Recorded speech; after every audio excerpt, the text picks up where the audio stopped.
సువార్త 21వ అధ్యాయం మొదలుకొని 24వ అధ్యాయం వరకు కూడా మనం మననం చేసుకోగలిగితే అనేక విషయాన్ని చూస్తాం. అలాగే ప్రేమైన వాళ్ళ యేసుక్రీస్తు ఆ 4వ రోజున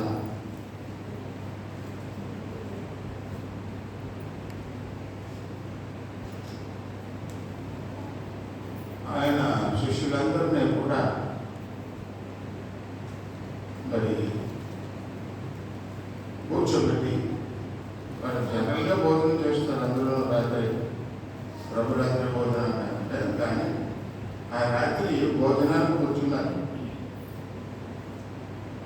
ఆ భోజనానికి కూర్చున్నప్పుడు శిష్యులు గమనించింది ఏమిటంటే, ఒక నూతన పద్ధతి ఒకటి గమనించారు. యేసుక్రీస్తు మరి ప్రేమైన వాళ్ళ పస్కా పండుగ సమీపించింది. పస్కా యాక్చువల్గా శుక్రవారం జరగాలి, కానీ ఒకరోజు ముందుగానే యేసుక్రీస్తు ఆ పస్కా భోజనం, పస్కా భోజనంలో ఒక విశిష్టత ఉంటుంది మనకి ఎప్పుడూ కూడా. ఆ పస్కా భోజనంలో రక్తము ప్రోక్షణ, బలి ఇవ్వబడినటువంటి గొర్రె కానీ మేక కానీ ఏదైనప్పటికీ దాని మాంసములను కాల్చి తినడం, ఉడియని రొట్టెలతో వారు ఆహారం తీసుకోవడం, ఇవన్నీ కూడా ఒక సిద్ధాంతపరమైనటువంటి మార్గాన్ని దేవుడు ఇశ్రాయేలుకి ఆజ్ఞ ఇచ్చాడు. పస్కా అంటే దాగుట. ఇశ్రాయేలు ఈ ఐగుప్తు దేశంలో బానిసత్వంలో ఉన్నప్పుడు వారు అనుభవించినటువంటి శ్రమ, వారు అనుభవించినటువంటి బాధ, వీటన్నిటినీ కూడా మరి వారు దేవునికి విన్నవించుకున్నారు, మొరపెట్టుకున్నారు. మొరాలకించే దేవుడు ఏం చేశాడు అంటే విడుదలని కూడా సిద్ధపడ్డాడు. కనుక మోషేతో ఆయన ఆజ్ఞ ఇస్తాడు అనమాట, మీరు బయటికి రావడానికి ముందుగా నేను ఆఖరిగా ఐగుప్తు దేశంలో ఒక సూచన చేయబోతున్నాను. దీంతో ఐగుప్తు రాజ్యంలో బయటికి పంపించేస్తాడు. మిమ్మల్ని ఎంతగా పంపించేస్తాడంటే భయపడి పంపించేస్తాడు. కనుక మీరు అందరి దగ్గర ప్రతి ఇంటికి వెళ్ళి అన్నీ దోచుకుంటాడని వెళ్ళిపోయి ఏ దగ్గర చూశారు. ఐగుప్తులో ధనం, వస్తువు సమస్తాన్ని కూడా ఇచ్చేస్తారు. అలాగ సమృద్ధితో మీరు బయటకు రావడానికి ఆ రోజు నేను ఐగుప్తు దేశంలో ప్రతి ఒక్కరిని భయపెట్టడానికి తొలిచూలు పుట్టినటువంటి బిడ్డను హతమార్చుతాను. కనుక మీరు ఒక గొర్రెపోతును వధించి ఆ రక్తము తీసుకొని ఆ రక్తము మీకు ద్వారబంధాల మీద, మీ తలుపుల మీద ప్రోక్షించి ఆ రక్తం అంతటినీ కూడా, మిగతా రక్తం అంతటినీ కూడా పాలు చేసి ఆ బలి పశువుని మీరు దహనం చేసి మీరు భోజనం చేయాలి. పులిన రొట్టెలతో మీరు తినాలి. కనుక మీరు సిద్ధపడాలి. అంటే అక్కడ జరిగినటువంటి ఏమిటంటే రక్త ప్రోక్షణ ప్రాణ విముక్తిని అనుగ్రహించి, రక్త ప్రోక్షణ ఏం చేసింది? ప్రాణ విముక్తిని కలిగజేసింది. ఏ ద్వారబంధం ఏదైతే రక్త ప్రోక్షణ ఉందో ఆ ద్వారబంధం దగ్గరికి మరణదూత వెళ్ళలేదు. ఐగుప్తు దేశం అంతా కూడా వారి తలుపులు పెట్టి చనిపోయారు. ఇది మనం గుర్తు చేసుకోవాలి. సరే, సాయంకాలం ముందు దాన్ని చంపి దాని రక్తం కొంచెం తీసి తాము దాని తమ ఇంట్లో ద్వారము బంధువుల కమ్ముల మీదను పైకమ్మ మీదను చల్లి ఆ రాత్రి వారు అగ్ని చేత కాల్చబడిన మాంసమును వంగని రొట్టెలను తినవలను, చేదు కూరలతో దాన్ని తినవలను. ఇది యెహోవా పస్కా బలి. ఇది యెహోవా పస్కా దాపు బలి. యేసుక్రీస్తు శిలువ వేయబడడం, ఆయన పస్కా బలిగానే బలి ఇవ్వబడ్డాడు. అయితే ఏమిటి పస్కా బలి? ప్రతి మనిషి వారి పాపము నుంచి విడుదల పొంది నూతన వ్యక్తులుగా దేవుని యొక్క బిడ్డలుగా తీర్చిదిద్దబడుట. కనుక పస్కాబలిగా వధించినటువంటి ఈ యేసు ప్రభు యొక్క రక్తము మనని పరిశుద్ధపరుస్తుంది. ఈ పస్కా అనేటటువంటిది ఒక నూతన జీవితంలో నూతన ప్రారంభం. ప్రతి ఒక్కరి జీవితంలో ఒక నూతన ప్రారంభం. కనుక యేసుక్రీస్తు రక్తము ద్వారా నూతనమైనటువంటి జీవితాన్ని ప్రారంభించిన వారందరినీ ఒక కుటుంబముగా ఆయన ఐక్యపరిచారు. ఆ కుటుంబాన్ని క్రైస్తవ కుటుంబం అన్నారు, క్రైస్తవులు అన్నారు. ప్రేమను అన్నారా, మనకున్నటువంటి పాపభారం నుంచి విముక్తి పొందినటువంటి ఆ దేవుని పస్కా బలి. ప్రేమను అన్నారా, మన జీవితంలో ఒక నూతన అధ్యాయం మొదలు పెట్టడానికి, నూతన జీవితం మొదలెట్టడానికి ఈ పస్కా బలి నాందిగా ఉన్నది. యోహాను యోహాను ఆయన అంటున్నాడు, యోహాను 1:29, ఇదిగో లోక పాపమును మోసుకుని పోవు దేవుని గొర్రెపిల్ల. దీన్ని అపోస్తలుడు పౌలు గారు కూడా ఒక డిక్లరేషన్ ఇస్తున్నాడు. 1 కొరింథీయులకు రాసిన పత్రిక 5వ అధ్యాయం 7వ వచనంలో అంటాడు, మీరు పులిపిండి లేని వారు కనుక కొత్త ముద్ద అవుటకాయ. మీరు పులిపిండి లేని వారుగా కొత్త ముద్ద అవుటకాయ. ఈ పస్కా బలిపశువు ద్వారా, ఆ రక్త ప్రోక్షణ ద్వారా ఇప్పుడు మీలో ఉన్నటువంటి పులిపిండి కొత్త పిండిగా తయారైంది, కొత్త ముద్దగా తయారైంది. అందులో పులి అనేది లేకపోతే దాన్ని ఏమంటాం, అశుద్ధత అనేటటువంటిది ఉండదు మన జీవితంలో. ఆ పాతదైన పులిపిండిని తీసి పారవేయండి. ఈవేళ మనం ఈ ప్రభాత పూజ సంస్కారాలు చేసుకుంటున్నామంటే గుర్తించండి, ఇది యేసు రక్త ప్రోక్షణ, పాప విమోచన రక్త ప్రోక్షణ. ఆ రొట్టె మనం తింటున్నాం అంటే ఆ బలిపశువుని మనం భుజిస్తున్నాం అన్నమాట. ఇది మనలో ఒక నూతనత్వాన్ని కలుగ చేయాలి. మన పాత జీవితం అంతటినీ కూడా ప్రతిసారి కూడా ఎప్పటికప్పుడు మనం పరిశుద్ధపరచుకోవాలి. మన మానవుడు దేవుడు కాదు. అనుక్షణము శోధన, అనుక్షణము ఏదో ఒక రకమైనటువంటి బాధ, కష్టం, నష్టం, వ్యాధి, ఇలాంటి ఎన్నో శోధనలు మనకు వస్తూ ఉంటాయి. కానీ వచ్చే శోధనలన్నీ కూడా శరీరానికే కానీ ఆత్మకు కాదు. కనుక దీనికి మనం భయపడాల్సిన అవసరం లేదు. దాని గురించి మనము ఆలోచించాల్సిన అవసరం కూడా లేదు. కనుక అనుక్షణము కూడా ఈ యొక్క శోధనను దాటిపోవాలి. మనం ఈ పాపం నుంచి, పులిసిన పిండి జీవితం నుంచి మనం దాటిపోవాలి. అంటే అనుక్షణము మనం యేసుక్రీస్తు యొక్క మర్యాదాన్ని గుర్తు చేసుకుంటూ ఉండాలి. అదే ఈ యొక్క ప్రభురాత్రి ఆయన అంటాడు, ఆ రొట్టెను ఎత్తుకొని దాన్ని ఆశీర్వదించి, ఇది నా శరీరము, ఇది మీరు తిని నన్ను జ్ఞాపకం చేసుకోండి అంటారు. ఎందుకు జ్ఞాపకం చేసుకోలేదు? ఆయన ద్వారా మాకు రక్షణ, ఆయన ద్వారా మాకు విమోచన, ఆయన ద్వారా నశించిపోతున్న మనల్ని ఆ రక్షణ మార్గంలో నిత్యరాజ్యానికి తీసుకెళ్ళేటటువంటి పరిస్థితి. అంటే అపోస్తలుడైన పౌలు కొరింథీయులకు రాసిన పత్రిక 11 ఏమంటాడంటే, దీన్ని తిని త్రాగినప్పుడు మనం జాగ్రత్తగా ఉండాలంటే.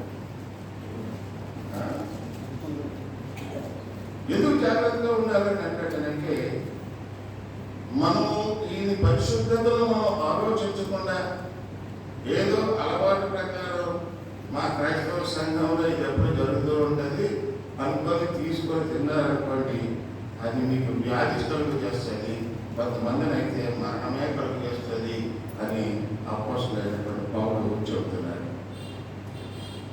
కనుక పస్కా బలి పశువు యొక్క రక్త ప్రోక్షణ, పస్కా బలి పశువు యొక్క ఆహారము అది నిన్ను నూతనపరచాలే తప్ప అది నిన్ను మరణమునకు అప్పచెప్పలేటువంటి స్థితికి ఉండకూడదు.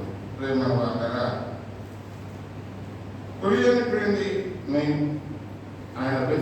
పులిసిన పిండిని ఆయన వ్యతిరేకించాడు. మరి ఈ యూదులందరూ కూడా నిర్గమకాండ 2వ వచనం చూస్తే, నెలలో ఈ నెల మీకు మొదటిది, అక్కడి నుంచి మొదలు పెట్టమన్నాడు నెలని. అప్పటికి అక్కడ ఇంకొక 4వ నెలలో 3వ నెల యాక్చువల్గా అప్పుడున్న క్యాలెండర్. కానీ క్రీస్తు ఎప్పుడైతే ఈ మోషేకి ఆజ్ఞాపించాడో ఇది మీకు మొదటి నెల అంటే, మీరు మీ జీవితం నుంచి మానసత్వం నుంచి బయటకు వచ్చి ఒక నూతనమైనటువంటి స్థితిలోకి వాళ్ళేళ్ళు ప్రవేశించేటటువంటి రాజ్యంలోకి ప్రవేశించే యోగ్యత సంపాదించుకున్నారు. కనుక ఇది మీకు ప్రారంభం, మీ జీవితంలో ఇది ప్రారంభం. అది దాన్ని క్రిస్టియన్ అని పేరు పెట్టారు. ఇది మీ సంవత్సరములకు మొదటి నెల అని కూడా అక్కడ క్లియర్గా రాయబడింది. విజయోపదేశకాండం 16:2 చదవండి. విజయోపదేశకాండం 16:2. యెహోవా తన నామమును స్థాపించుటకై ఏర్పరచుకున్న స్థలములోనే నీ దేవుడైన యెహోవాకు మళ్ళా చదువున్నా. నీ దేవుడైన యెహోవా తన నామమును స్థాపించుటకై ఏర్పరచుకున్నటువంటి స్థలంలోనే నీ దేవుడైన యెహోవాకు పస్కాను ఆచరించాలి. చాలు. మరి మనం ఎక్కడ ఆచరిస్తున్నాం? పస్కా ఇంటిలో చేస్తున్నాం. దేవుని కొరకు ప్రతిష్ఠింపబడినటువంటి స్థలం, ఏర్పాటు చేయబడినటువంటి స్థలంలో సంఘముగా కూడి లేదా క్రీస్తు యొక్క అనుచరులుగా కూడి ఈ పస్కా ఆచరణ మనం చేస్తున్నాం. మేమందరము కూడా దాటినటువంటి వారము, చీకటి నుంచి వెలుగులోకి దాటినటువంటి వారము, శాపం నుంచి ఆశీర్వాదంలోకి మారినటువంటి వారము, సాతాను కదమ హస్తం నుంచి క్రీస్తు యొక్క రక్షణ హస్తంలోకి ప్రవేశించినటువంటి వారము. ఇది గుర్తు చేసుకోవాల్సినటువంటి మరి విషయం. ఇంకా ఎప్పుడైనా యేసు ఈ పస్కా పండుగకి ముందు 6 రోజులు ఆయన ఈ బెత్నీకి వచ్చినట్టు మనం చూస్తున్నాం. అక్కడ ఆయన అంటాడు, ఆయన అనేక విషయాలు బోధించాడు. అతని యొక్క మరణాన్ని కూడా అక్కడ ప్రకటించేశాడు. యోహాను 10:14 నేను గొర్రెలకు మంచి కాపరిని, మంచి కాపరి గొర్రెల కొరకు తన ప్రాణంను, నేను మంచి కాపరినయ్యా, మీకు ఈ కొరకు నా ప్రాణాన్ని త్యాగం చేయడానికి నేను సిద్ధంగా ఉన్నాను. అయితే జరిగింది? ఆ ప్రాణాన్ని అర్పించడానికి ఒక సీన్ ఏర్పడింది. ఎందుకంటే యేసుక్రీస్తు యొక్క జరిగిన ప్రతిదీ కూడా ప్రవచనం నడిపే కానీ అది అనుకోకుండా జరిగినటువంటిది ఏది కూడా కాదు. కనుక అక్కడ మత్తయి సువార్త 26:1-5 వరకు మనం చూస్తే, ఆయన తన శిష్యులను చూచి 2 దినములైన పిమ్మట పస్కా పండుగ వచ్చుననియు, అప్పుడు మనుష్య కుమారుడు శిలువ వేయబడుటకై అప్పగింపబడిననియు మీకు తెలుసును. ఇదిగో 2 రోజులు పోయిన తర్వాత పస్కా మరి పండుగ వచ్చేస్తుందయ్యా, అప్పుడు మనిషి కుమారుని అప్పచెప్పబడతాడు. అప్పచెప్తే వాడు ఎవరు కదా సిలువ వేస్తారు, నన్ను నాన్న హింసలు పెడతారు. కనుక మీకు ముందుగానే నేను చెప్తున్నాను, మీకు తెలియదు అని చెప్పేసి అనుకోవద్దు. నేను మీ కొరకు మరణించడానికి, ఇదిగో నేను మంచి కాపరిని, నా గొర్రెలైన మీ కొరకు నా ప్రాణము పెట్టడానికి సిద్ధపడుతున్నాను.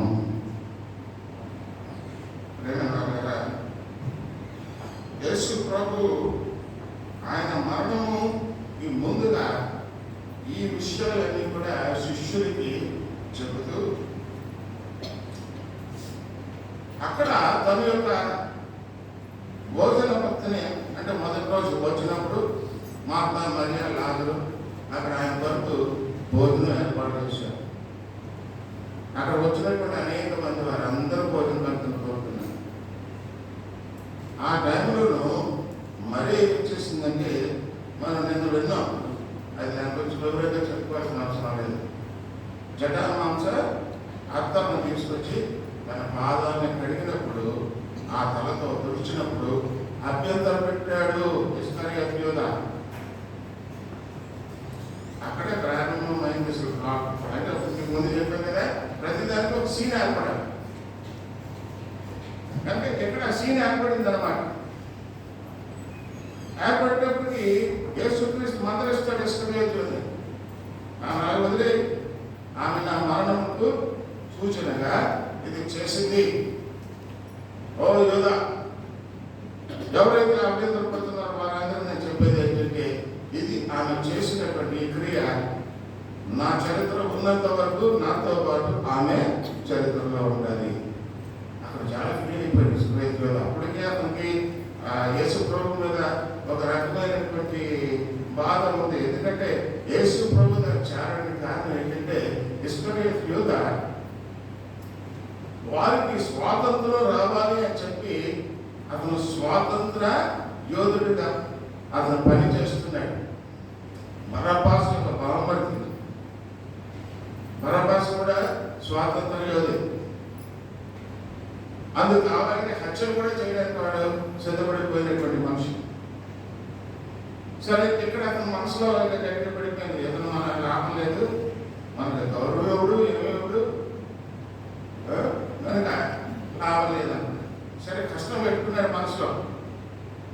తీరా ఈ ప్రభుత్వం బాగుంది దగ్గర కూర్చునేటప్పుడు, ఇదిగో నన్ను అప్పచెప్పబడి మీ మధ్యనే ఉన్నాడు.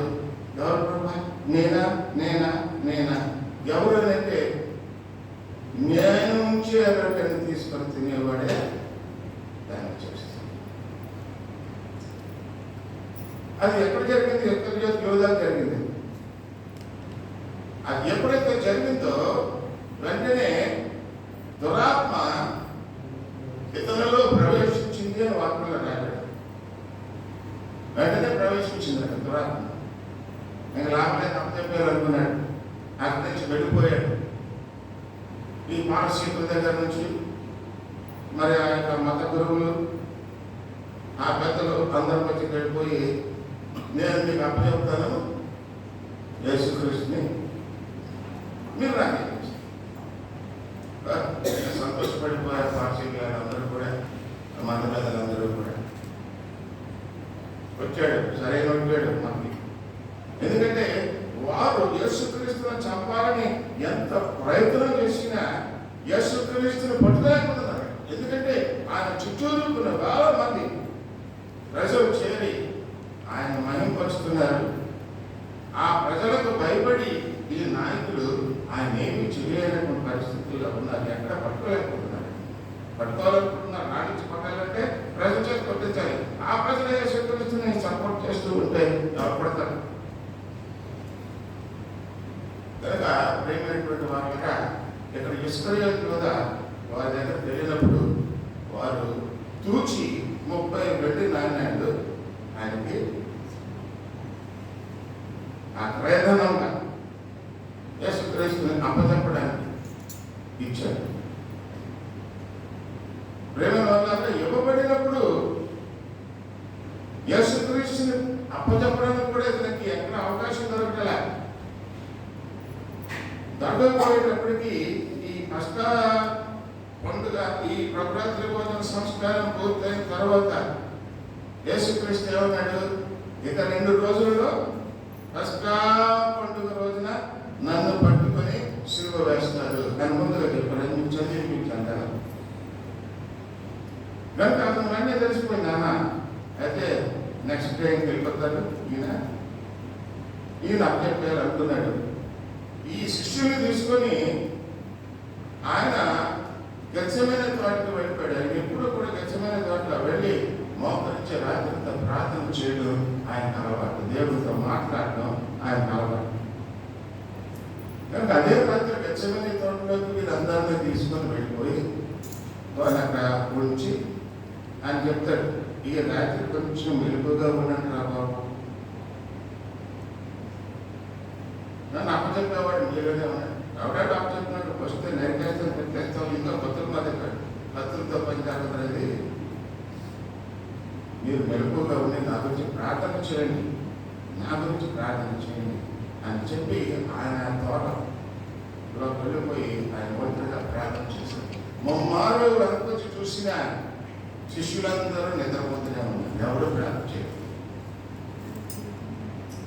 సరే, నా సమయం వచ్చేసిందయ్యా, ఎందుకంటే నేను వాక్యంలో చదివి మీకు వినిపించడానికి చాలా టైం పడుతుంది. వాతావరణం ఇదంతా ఉంది కనుక నేను కథ చెప్పి వెళ్ళిపోతున్నాను. సరే, మీరందరూ ఇలా ఏం చేస్తారో చేసుకోండి. నన్ను చెప్పేవాడు వచ్చాడు అనేటప్పటికే ఇస్కరియోతు యోధ వచ్చి తన ముందు పెట్టుకుంటాడు. ముందుగా చెప్పేస్తాడు. ఆయన వెనకాల పట్టులు ఉన్నారు, ఆయన పట్టుకొని లాక్కొని వెళ్ళిపోయేవాడు ఉన్నారు, అందరూ ఉన్నారు. వీరందరూ కూడా పిల్లల దగ్గర పర్మిషన్ తీసుకుని వచ్చేసారు. అయితే వెంటనే ఎప్పుడైతే ముందు పెట్టుకుంటారో మీరు వచ్చి ఆయన పట్టుకోండి అని చెప్పేస్తారు. చెప్పేసినప్పుడు ముందు పట్టుకోగానే ఈ రామువారు అనగా సోల్జర్స్ భక్తులు వీరందరూ వచ్చి చెరవ పక్క చేతులు పెట్టుకుని నేర్చుకోవడం. ఇదేంటా నన్ను కమ్మను పట్టుకున్నట్టు పట్టుకుంటున్నారు మీరు, ఎంతవరకు మీ మధ్యంగా ఉన్నవాడినే కదా అని అన్నా. సరే, అప్పుడే పేదలు ఏం చేస్తాడు అంటే ఉడుకు మనిషి కదా, కత్తి పిచ్చుకుని అక్కడ ఉన్న ఒక సోదరికి చెవు నరికేస్తాడు. అప్పుడు యేసుక్రీస్తు పేదల్ని మందలించి ఆ చెవుని మళ్ళీ తీసి అతనికి తిరిగి ఆ ప్లేస్లో పెట్టేసాడని చెప్పి పంపించాడు. తీసుకెళ్ళిపోయిన మరి యేసుక్రీస్తుని ఏ రకంగా బాధ పెట్టారు. ఇవన్నీ కూడా ఆయన పస్కా పండుగ రోజున లేదా ఆ ప్రభరాత్రి భోజన సంస్కారం రోజున యేసుక్రీస్తు ప్రకటించినట్లే జరుగుతుంది. ప్రేమైన వాళ్ళ మొదటి 26-14 వరకు చూస్తే అప్పుడు 12 మందిలో ఇస్కరియోతు యోధ అను ఒకడు ఆ ప్రధాన యాజకుని యొద్దకు వెళ్ళి, నేను ఆయన మీకు అప్పగింపవన్నని అప్పగించిన ఎడల నాకేమితులని వారిని అడిగాను. అందుకు ఆయన 30 వెండి నాణెములు వారికి తూచి అప్పటి నుంచి ఆయన అప్పగించుటకు తగిన సమయము కనిపెట్టాడు. ఆఖరికి ఈ ప్రభుత్వ భోజన సంస్కారం అయిపోయిన తర్వాత గచ్చమైన తోటలో ఆయన ఒంటరిగా ఉంటాడు అన్న విషయం తెలిసినటువంటి శిష్యుడు కనుక అక్కడికి వెళ్ళి ఆయనకి అప్పగించాడు. ప్రేమ ఈ ఎందుకు ఇలా చేశాడంటే, నేను మీకు ముందే చెప్పాను, అతను ఒక తిరుగుబాటు చేసినటువంటి వాడు కనుక క్రీస్తును బట్టి వారు ఏదో ఒకటి, ఎందుకంటే ప్రజలు కూడా అలాగే అసలు ఆ యెరూషలేము జయప్రవేశంలో కేకలు వేస్తున్నప్పుడు కొంతమంది ఏమన్నారు, అక్కడ రెండు మాటలు మనకు కనిపిస్తాయి. దావీదు కుమారునికి జయం, ఇంకోటి సర్వోన్నత స్థలంలో దేవునికి మహిమ. అయితే రెండు గ్రూపులు అక్కడ ఆల్రెడీ ఉన్నాయి. ఒక గ్రూప్ ఏమిటి, దావీదు కుమారుడు అంటే ఇదిగో ఈ దావీదు వంశంలో పుట్టినటువంటి వాడు, ఒక ప్రత్యేకత కలిగినటువంటి వాడు, స్వస్థతలు చేస్తున్నాడు, మాటల్లో ఎంతో గొప్ప విశేషత ఉంది, ప్రజల్ని ఆకట్టుకోగలుగుతున్నవాడు, ఇతను మనకు రాజుగా వస్తే మనకి విడుదల, ఈ రోమీల నుంచి మనకు విడుదల. దాని గురించి చిన్న చరిత్ర మీకు తెలియాలంటే ముందు ఏంటంటే, హేరోదు కైఫాస్ అతను ముగ్గురు కొడుకులు. ఈ ముగ్గురు కొడుకులు కూడా వీరు ప్రత్యేకమైనటువంటి రాజ్యాన్ని పరిపాలిస్తున్నారు.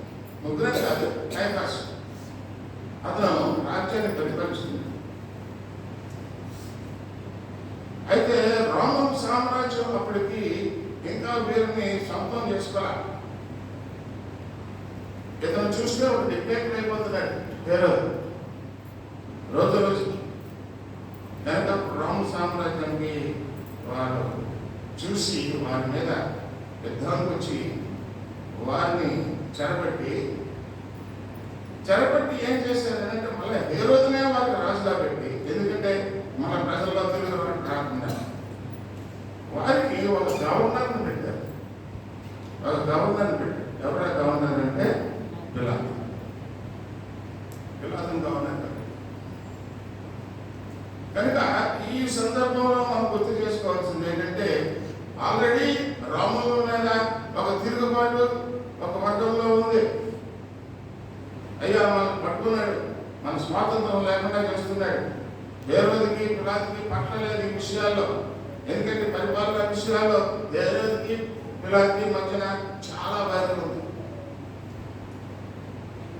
ఈ స్థితిలో ఉంటున్నప్పుడు ప్రియమైనటువంటి వారులారా, యేసుక్రీస్తుకి వ్యతిరేకమైనటువంటి వారు, ఎందుకంటే ఇక్కడ భోజనం పెడుతున్నప్పుడు ఈ మొదటి రోజులో మాతా మరియా ఆదర్శంతో జరుగుతున్న భోజన కార్యక్రమంలో ఎప్పుడైతే మరియా పాదముల మీద మహా ఖరీదైనటువంటి ఆ జటామాంసి అర్థం పోసిందో, యూదాతో పాటు అనేక మంది వ్యతిరేకించారు. వాళ్ళందరినీ కూడా మందలించినటువంటి యేసుక్రీస్తు చూసి ఇచ్చారు. ఈ నిలబడేటని చెప్పి కొంతమంది యేసుక్రీస్తుకి వ్యతిరేకులు కూడా అయిపోయారు. అక్కడికి వచ్చినటువంటి ముఖాలు, అయ్యా లాజరుని మరణం నుంచి లేపినటువంటి వాడు వచ్చాడు, ఈ ప్రత్యేక దేవుడిని చూద్దామని వచ్చినటువంటి వారిలో ఇప్పుడు వ్యతిరేకత కూడా బయలుదేరిపోయింది. కనుక అవన్నీ కూడా యేసుక్రీస్తుని పట్టుకోవడానికి, హింసించడానికి ఒక మార్గం. అయితే ప్రేమ గారా, ఇది కొంత హిస్టరీ మీకు నేను చెప్పాను. ఇప్పుడు మళ్ళా ఈ యొక్క ప్రభరాత్రి భోజనం దీనికి వచ్చేద్దాం. లోకాసు వార్త 22:7 చెప్పండి. పస్కాను వదిలిపోవలసిన పులియని రొట్టెల దినము రాగా, చూడండి అక్కడ లోక 22:7.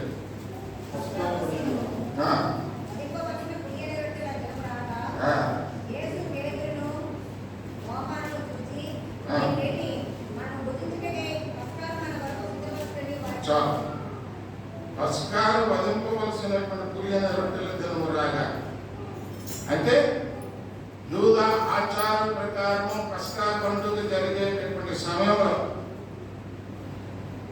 పస్కా పండుగ ఆచరణలో భుజించేటటువంటి భోజనం అసలు యాక్చువల్గా మధ్యంతరం చేయాలి. ముందు రోజుగానే ప్రకటించేశాడు. రాగా ఆ పేతురుని యోహాను పిలిచి, మీరు వెళ్ళండి, వెళ్ళి పస్కా భోజనాన్ని ఏర్పాటు చేయండి అని. 22:14 చూడండి. ఆ గడియ వచ్చినప్పుడు ఆయన ఆయనతో కూడా అపోస్తలులను పంక్తిని కూర్చుండేది. భోజనం ఏర్పాటు చేయండి అనేటప్పుడు వాళ్ళు వెళ్ళారు, ఏర్పాటు చేశారు. కనుక యేసుక్రీస్తు శిష్యులతో పాటు ఆ పస్కా భోజనం తీసుకోవడానికి ఆయనతో పాటు కూర్చున్నాడు. అక్కడే చెప్తున్నాడు, మీలో ఒకడు నన్ను అప్పగించునని నిశ్చయముగా మీతో చెప్పుచున్నాను. అంత సువార్త 26-21 చూస్తున్నాం. అలాగే 23 దగ్గరకు వచ్చేటప్పటికి, వాడు నాతో కూడా పాత్రలో చేయి ఉంచిన వాడే నన్ను అప్పగించేవాడు. దీని యొక్క ప్రవచనం మనం చూడాలి అంటే 41వ కీర్తన 9వ వచనాన్ని మనం చూస్తే అక్కడ అంటున్నాడు, నేను నమ్ముకున్న నా హితుడు, నా ఇంట భోజనం చేసిన వాడు, నన్ను తన్నుటకై తమ మడిమ నెత్తిన వాడు ఆయన. ఇది ప్రవచనం అన్నమాట. ఎవరైతే యేసుక్రీస్తుతో ఉన్నాడో వాడే ఏం చేశాడు? క్రీస్తును తన్నుటకై తన మడిమ నెత్తెను. ఇది ప్రవచనం, ముందుగానే చెప్పబడినటువంటి ప్రవచనం. ఇక్కడ యేసుక్రీస్తు వచ్చాడు, అది మొదలుపెట్టాడు. మొదలుపెట్టి ఆ బోర్ల మౌతాల దగ్గర ఆయన ఏం చేశాడంటే తన నడుము కట్టుకుని, పైబట్ట తీసి నడుము కట్టుకుని నీళ్లు దుబాలు తీసుకొని శిష్యుల యొక్క కాళ్ళన్నింటినీ కూడా కడగడం మొదలుపెట్టాడు. అంత పల్లెంలో నీళ్లు పోసి శిష్యుల పాదములు కడుగుటకును తాను కట్టుకుని ఉన్న దుబాలుతో తుడుచుటకును మొదలుపెట్టాను. ఇక్కడ పేదలు, అయ్యా నువ్వు నా పాదములు కడగడం అంటే నేను నీ పాదాలు కడగలు కానీ అని అంటే అంటాడు. నేను కడగకపోతే ఇంకెన్నడూ నీకు మోక్షం లేదు కదా. ఎందుకు ఈ పాదాలు కడగాలి? పాత పురుషుల పిండి నూతనంగా కొత్త పిండిగా మారాలి. ఎంత పాపించాలి మీకు వినిపించాను కదా. పాత పిండి పోయి కొత్త పిండిగా తయారవ్వాలి. కనుక ఈ పాదములు కడిగితే మీ పాత జీవితం అంతటినీ కూడా నేను కడిగేసినట్టే. ఎందుకంటే ఇక మీదకి మీరు లేచి బోధిగంతుల వరకు వెళ్ళి నా శుభవర్తమానాన్ని ప్రకటించవలసినటువంటి పాదాలు ఎక్కడుంటే అవి గొప్ప అన్నాడు. ఏమా ఏమన్నాడు? అది కాదు, అపోస్తలుల పౌలు అంటాడు, సువార్త పాదములు సుందరమైనవి. అటువంటి పాదాలుగా ఈ శిష్యుల పాదాల కడుగుల ద్వారా ఆయన మరచుతున్నాడు. కనుక ఇది చేయకపోతే నీకు మోక్షం లేదు అనేటప్పటికీ నా పళ్ళంతా కడిగాడు. ప్రేమైనటువంటి వాళ్ళగా ఈ ప్రభువును బోధకుడైన యేసు మీ పాదములు కడిగిన ఎడల మీరు ఒకరి పాదములను ఒకరు కడగవలసినది ఆజ్ఞిస్తున్నాడు. 1 కొరింథీ 6:11 మనం చూస్తున్నాం. యేసుక్రీస్తు ఆజ్ఞించాడు, నేను చేసిన ఈ పని మీరు కొనసాగించాలి అని. అంటే మీరు పరిశుద్ధపడడం కాదు, మీ పాదపు వేసిన పని పోవడం కాదు, కొత్త పిండిగా మీరు మారడమే కాదు, ఇతరుల యొక్క పాత పులిసిన పిండిని కూడా మీరు కడిగేసి కొత్త నూతన పిండిగా వారిని మార్చాల్సినటువంటి బాధ్యత మీకు ఉంది. కనుక ఒకరి పాదములు ఒకరు పాదాలు కడిగినంత మాత్రాన యేసుక్రీస్తు చిన్నవాడైపోయాడు. దేవుడి కుమారుడైనటువంటి వాడు ఆ పాదములు కడిగేటటువంటి ఆ తేన స్థితికి ఎందుకు వచ్చాడు అంటే నూతన పరచబడాలి. ప్రతి ఒక్కరూ కూడా ఆ చేదు జీవితం పోవాలి, ఆ చీకటి జీవితం పోవాలి, వెలుగులోకి మీరు రావాలి. మీరు రావడమే కాదు, ఇతరులకు వెలుగుతో. అందుకే అంటాడు, మీరు లోకమునకు వెలుగులై ఉన్నారు. కనుక ప్రేమైనటువంటి వారు కదా, మరి ఈ యొక్క పస్కా భోజనాన్ని మరి పూజిస్తున్నటువంటి వీరు ఆ నిస్సందల 14వ తారీఖు అప్పుడు జరిగింది అని మరి రాస్తున్నారు. యేసుక్రీస్తు శిష్యులతో కలిసి కూర్చున్నాడు. 22:14 మనం చూస్తే అక్కడ ఒక 16 నుంచి మత్తయి 16:26 చూస్తే వారు భోజనం చేయుచుండగా యేసు ఒక రొట్టె పట్టుకొని దాన్ని ఆశీర్వదించి విరిచి దాని శిష్యులకు ఇచ్చి, విరిచి అని ఎందుకంటాడండి? విరిచి అనేటప్పటికీ ఆ రొట్టె గాయపరచబడినటువంటి శరీరం, తూట్లు పొడిచినటువంటి శరీరం. రొట్టె సాంప్రదాయం కదా, కాకపోతే పంచుకోవడానికి పిలిచారు అని మనం అనుకోవచ్చు. కానీ విరుడులో కూడా ఒక విశేషతను మనం చూడాలి. కనుక విరిచి తన శిష్యులకు ఇచ్చి, మీకు దీన్ని తీసుకొని తినండి, ఇది నా శరీరం అని చెప్పాను. అది మొదట్లో ఆదికాండం 14:18 చదవడమా? ఆదికాండం 14:18.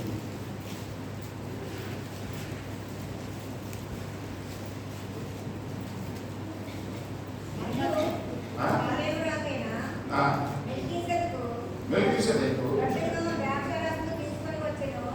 ఏం చేశాడమ్మా? రొట్టెను ద్రాక్ష. ఎవరు ఈ మెల్కీసెదెకు?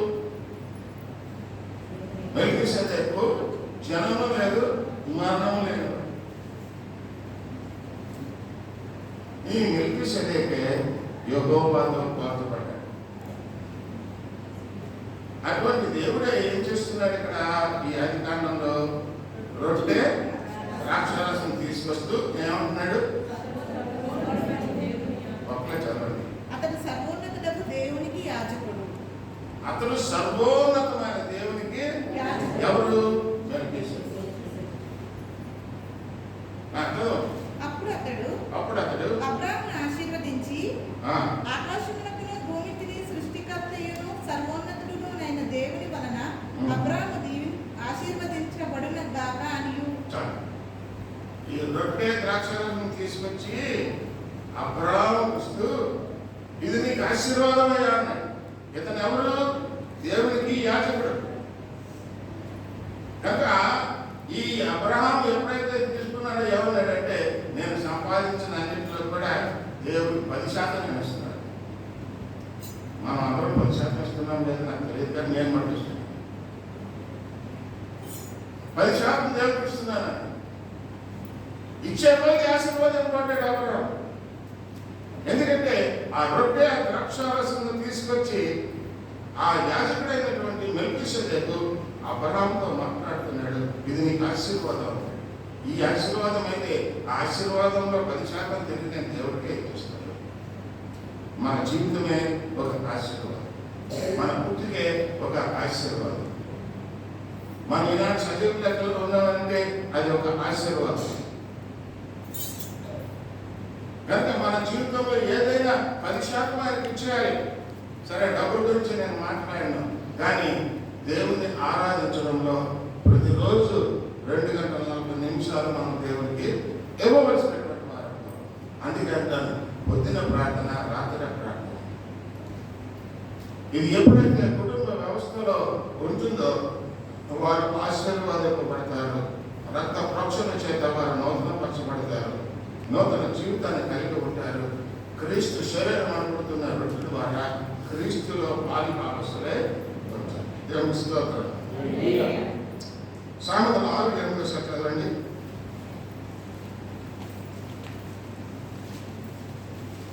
సామెతలు 6:8. వారు వేసవి కాలమందు ఆహారం సిద్ధపరచుకొనుచు, కోతకాలమందు ధాన్యము కూర్చుకోవడం. ఆశీర్వాదం అది. వేసవి కాలం ముందు ఏం చేస్తున్నారు? ఆహారాన్ని కలిగి ఉండడానికి. కోతకాలం ముందు వారు ఏం చేస్తున్నారు? కనుక దేవుడు మనకు తోడుగా ఉన్నప్పుడే మన జీవితాన్ని మనం ఆశీర్వాద పదంలోకి నడుపుకోవాలి. అది మనం సంపాదించుకోవాలి. కొంతకాలంలో సంపాదించింది నీ మరణాంతరం నీకేమవుతుంది? ఒక ఆశీర్వాదంగా మారుతుంది. అప్పుడు ఆహారంగా మారుతుంది. అక్కడ ఇంకా మనం కష్టపడాల్సింది ఏమీ లేదు. ప్రేమైనటువంటి వాళ్ళారా, ఇంకా మనం ముందుకు పోతే దేవుని యేసుక్రీస్తు యొక్క శరీరం అనబడుతున్న ఈ రొట్టె, ఇది సన్నిధి రొట్టె. ఇది ఏంటంటే ఎక్కడున్నాడు అని అంటున్నాడు. ఈ ప్రకటన గ్రంథంలో యేసుక్రీస్తుని ఎక్కడ చూశాడు? సర్వోన్నతమైన దేవుని కుడి పార్శ్వన ఆయన ఉండటం చూస్తున్నాడు. ఎవరు? యోహాను. అంటే దేవుని యొక్క కుడి పార్శ్వంలో ఉన్నటువంటి వాడు నా శరీరంలో ఏర్పడుతున్నటువంటి ఈ రొట్టె ఎటువంటి రొట్టె? ఇప్పుడు దేవుని సన్నిధి రొట్టె. ఇది మామూలుగా ఏదో బేకరీ రొట్టెలు మీరు చూడకండి. ఇది దేవుని సన్నిధి రొట్టె. ఇది దేవుని యొక్క రొట్టె. చూడండి, ఒక చూద్దాం. యోహాను 6:32-35 వరకు చూద్దాం. యోహాను 6:32 నుంచి 35 వరకు చూద్దాం. కాబట్టి యేసు పరలోకం నుండి వచ్చే ఆహారము మోషే మీకు ఇయ్యలేదు, నా తండ్రియే పరలోకం నుండి వచ్చు నిజమైన ఆహారము. చాలా చక్కటి మాట. అందరూ కూడా ఒకసారి తీయండి. ఉన్నది యోహాను 6:32-35 వరకు. ఇది మీరందరూ చదవలసిందే. ఎందుకంటే పాస్టర్ గారు రొట్టి, పాస్టర్ గారు ద్రాక్షరసం అని మీరు అనుకుంటున్నారేమో. కాదు, మీకు ఇవ్వబడుతుందని దాని గురించి వివరణ ఇక్కడ ఇస్తున్నాడు దేవుని యొక్క కుమారుడైన యేసుక్రీస్తు. ఏమిటా వివరణ? 32 చదువుదాం. అందరూ కలిసి చదువు. 1, 2, 3 స్టార్ట్.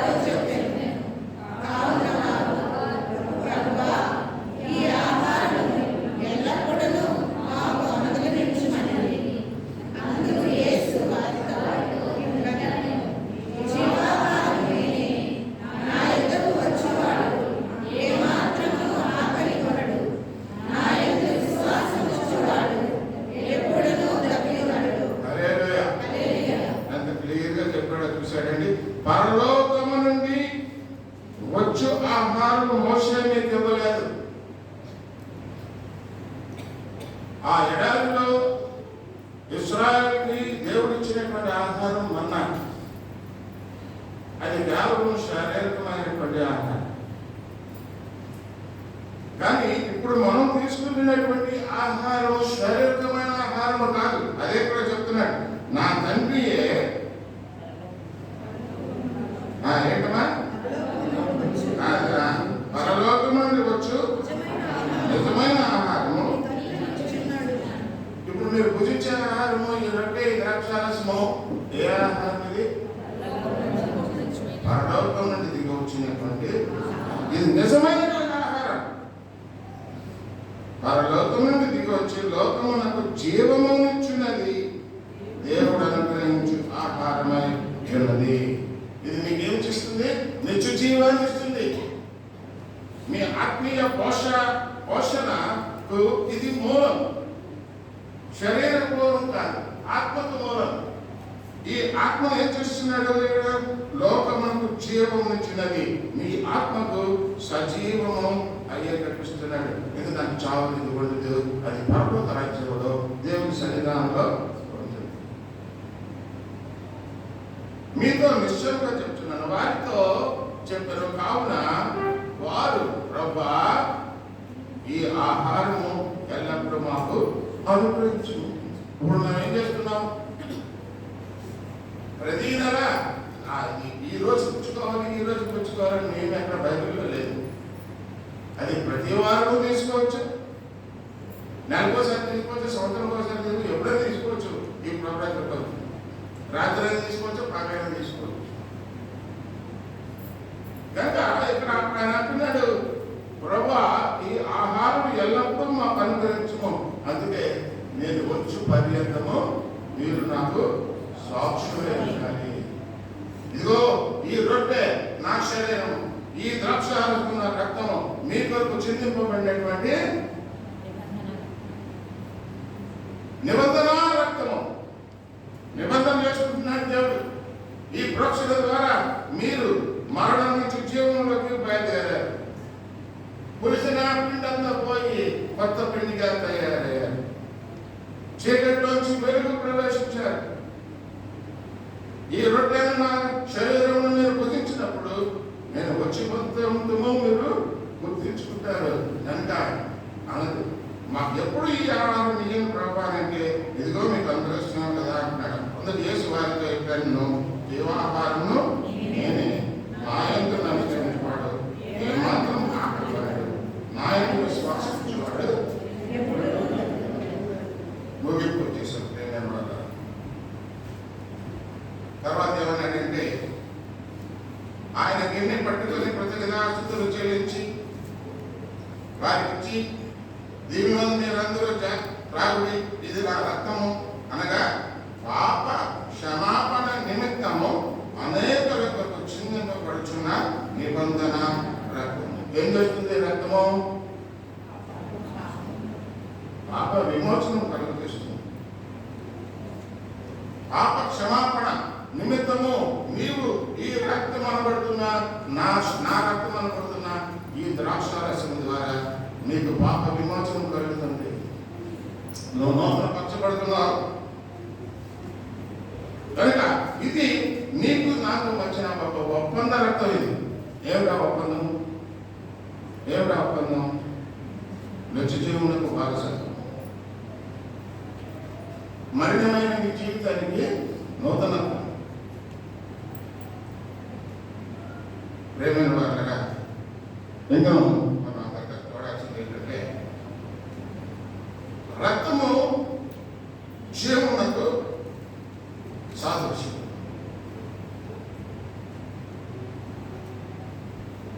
అయితే ప్రేమైన వారుగా రక్తము దేహమునకు ప్రాణం. లేవి 12:11 మనం చూస్తున్నాం. రక్తము దేహమునకు ప్రాణం, మన నిమిత్తము ప్రాయశ్చిత్తము చేయనట్లు బలిపీఠము మీద కోరికకై దాన్ని మీకు ఇచ్చితిని. హల్లెలూయా. బలిపీఠం మీద కోరికకై దాన్ని మీకు ఇచ్చితిని. బలిపీఠం మీద పోసాడు యేసుక్రీస్తు ఈ రక్తాన్ని. ఆ ప్రోక్షింపబడినటువంటి ఆ బలిపీఠం మీద ప్రోక్షింపబడినటువంటి ఈ రక్తము మనకి నూతన జీవితము, నూతన నాంది. ప్రేమైన వాళ్ళారా, ఇంకనూ ఇక్కడ మనం చూసినట్లయితే రక్తము దానిలో ఉన్న ప్రాణమును బట్టి ప్రాయశ్చిత్తము చేయను అని చెప్తున్నాడు. ఈ నిబంధన రక్తము సాధారణంగా బలితో లింకే ఉన్నది. ఈ నిబంధన రక్తం ఏంటి ఉందమ్మా? సాధారణంగా బలితో ముడిపడి ఉంది. కనుక ఏమిటి బలి? పాప విమోచన. ఇదిగో సర్వలోకమును మోసుకొని పోవు దేవుని గొర్రెపిల్ల. ఈ గొర్రెపిల్ల రక్తము ప్రోక్షింపబడినటువంటి జీవితం. కనుక ప్రేమైన వాళ్ళారా, యేసుక్రీస్తు యొక్క రక్తము మన మీద ప్రోక్షింపబడినప్పుడు అది మనల్ని జీవంలోకి మోస్తుంది, నూతనమైనటువంటి జీవితానికి నాంది పడుతుంది. కనుక ప్రతి ఒక్కరూ జాగ్రత్తగా మరి చూడాలి. యోహాను 12 కుళ్ళు కడుక్కొనుట అనేటటువంటి విషయాన్ని ఇక్కడ చెప్తాడు. యోహాను 12 3వ నుంచి మనం చూస్తే అక్కడ అంటాడు, నేను చదువుతాను, మీరు చూడండి. అప్పుడు మరియు మిక్కిలి విలువగల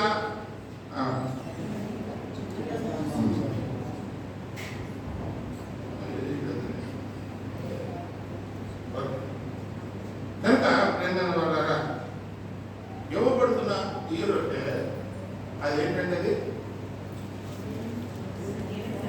విరిచినటువంటి రక్తం, గాయపరచబడిన క్రీస్తు యొక్క శరీరం. ఇవ్వబడుతున్న ద్రాక్షారసం ఏంటి? బలిపీఠం మీద మన పాప విమోచన ప్రయత్నంగా చిందింపబడినటువంటి రక్తం. కనుక ఈరోజు మనం ఆ ప్రభురాత్రి భోజన సంస్కారాన్ని మనం ఇంకా పాటిస్తున్నాం. ఎందుకంటే దేవుడు అక్కడ మనం అడిగింది ఏంటంటే ఇది అనుదినము మనకు అనుగ్రహించిన అని అడిగేశారు ఆ శిష్యుడు. ఎస్, ఓకే, నేను వచ్చి పర్యంతము మీరు నాకు సాక్షులుగా ఉండాలి. కనుక మీ కాళ్ళు నేను కడుగుతున్నాను. అలాగే మీరు ఒకరి కాళ్ళు అంటే మీరు నూతనపరచబడుతున్నట్టుగా ఇతరులకు కూడా నూతనపరచబడాలి. మీరు తిరిగి తాగినటువంటి ఈ పరిశుద్ధ రక్తము, ఈ పరిశుద్ధ యేసుక్రీస్తు శరీరము ఇతరులకు కూడా అది మీరు పంచిపెట్టాలి. కనుక అది మళ్ళా తిరిగి నేను మీ మధ్యకి వచ్చే వరకు కూడా దీన్ని నేను తీసుకుని వచ్చిన తర్వాత మీతో కూడా మళ్ళీ నేను తీసుకుంటాను. కనుక మనం అందరం కూడా ఈరోజు ఇక్కడ కోరుకున్నామంటే యేసుక్రీస్తు బలియాగంగా శిలువమరణంపై ఆ మరణం ద్వారా ఆయన మనకు చేసినటువంటి మేలు ఏంటంటే ఒక నూతన జీవితాన్ని మనకి కలుగజేస్తున్నాడు. ఆ బలి రక్తము ద్వారా మనల్ని పరిశుద్ధపరుస్తున్నాడు. ఆ గాయపరిచినటువంటి శరీరం ద్వారా మనల్ని బలపరుస్తున్నాడు. దేవుడు మనల్ని దీవించుగాక. ఆమేన్.